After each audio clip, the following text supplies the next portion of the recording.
Hey, prayer team, happy Thursday. Hope you're having a great Thursday. I was moved with Thanksgiving for y'all this week as I was just thinking about the way that you all serve and the hearts that y'all have. Something else really encouraging that happened this past Sunday. We did Christmas at the movies. We were talking about It's a Wonderful Life, how to overcome things like depression.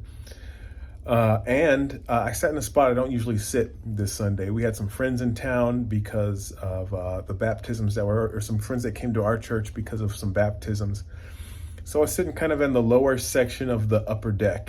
And I had a good view of the back row of the floor. And there was a guy that came in and sat there. And he was having an experience. Like during worship, I could see him reacting. I don't know why. I believe it was the Holy Spirit that drew him to my attention.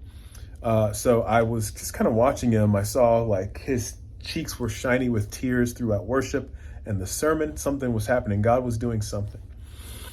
So when Travis gives the call at the end, if people want to accept Jesus, he stands up, he prays, he's like sobbing, his shoulders bouncing up and down as he sobs and accepts Jesus. So I'm like, I need to talk to this guy. So as people have their heads bowed and are praying, I kind of scoop my way down, position myself right behind him. And after church dismissed, I go up to him and I say, hey, what's God doing in your life right now that you responded today to that call? So we sat down and we talked. And it turns out he, through some decisions that he had made, in his own words, lost the most precious thing that God had ever given to him. And he's like, I could really relate to the movie. I felt like I was at the end and it's my own fault.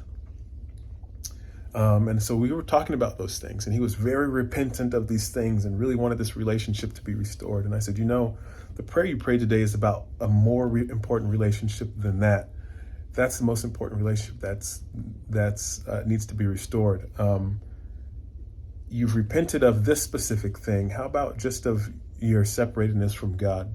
Can we talk about that? And can you submit your life to Jesus? And he said, yeah. He said, I know that I know about God, but I want to give him my life. So we talked about Jesus specifically. We prayed again and he's kind of repenting and sobbing. And he accepts Jesus. And he and I have been texting back and forth this week. He came to our young adults service on Tuesday.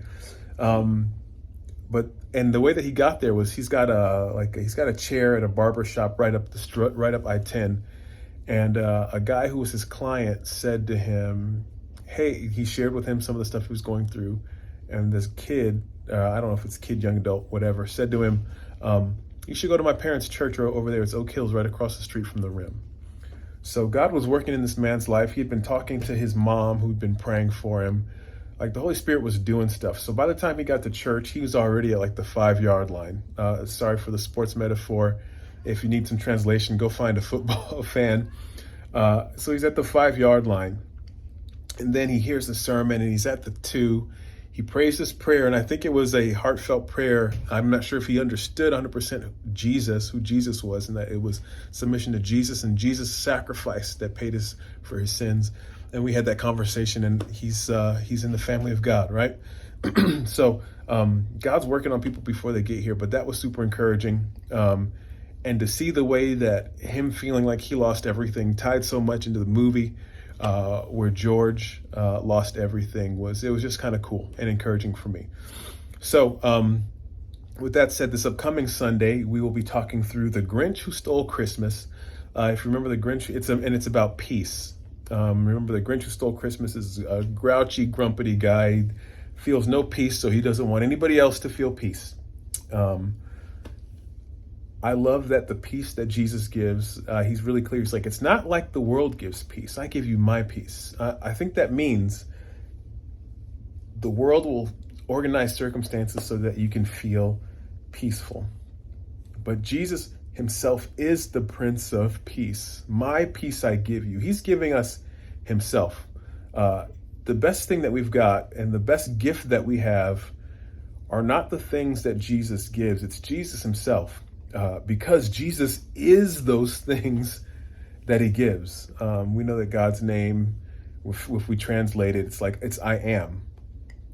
Everything that God does, he is. The things that he offers us, it is him. So in receiving the very gift of Jesus, we receive peace. So this weekend we'll be ministering peace to people. I will be praying for peace for our team, so that we could give out of the overflow of what God has done for us. And please remember, peace isn't a thing that God extends to us, that Jesus extends to us outside of himself. Jesus himself is peace. If we have Jesus, we have peace. If you have Jesus, you have peace. Think on that, meditate on that, and we will be ministering peace to people this upcoming Sunday. Okay. Also, I'll be sending a link about if you're able to serve on Christmas Eve as well. We need to kind of know our numbers. I know they plan on doing some prayer altar calls at the end of Christmas Eve service on the 24th. I know it's a busy time. I know there are people rolling tamales and smoking brisket and traveling. So if you can't make it, let me know. But we would love to have you there. We would love to minister to people that come and are in the house on Sunday evening, okay? Or on Sunday, Christmas Eve, okay? Oh, also tonight is the Women's Worship Conference. I know Robin will be there and some of the other ladies from the prayer team.